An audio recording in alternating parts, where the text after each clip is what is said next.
महामार्गावर भाजीपाल्याच्या कॅरेटच्या आड वन्यजीव तस्करी उघड. एलसीबी व विसरवाडी पोलिसांची धडाकेबाज कारवाई.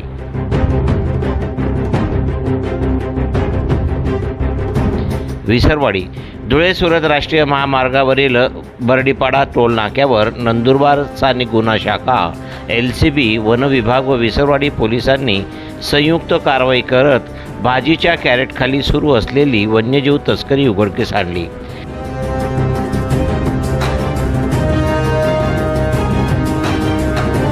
संशयित आयशर टेम्पोची तपासणी केली असता 5 कोल्हे, 190 तितर व 99 दुर्मिळ पोपट लोखंडी पिंजऱ्यामध्ये आढळून आले. या प्रकरणी मालेगाव येथील 5 जणांविरुद्ध गुन्हा दाखल करण्यात आला असून सुमारे 25 लाखांचा मुद्देमाल जप्त करण्यात आला आहे.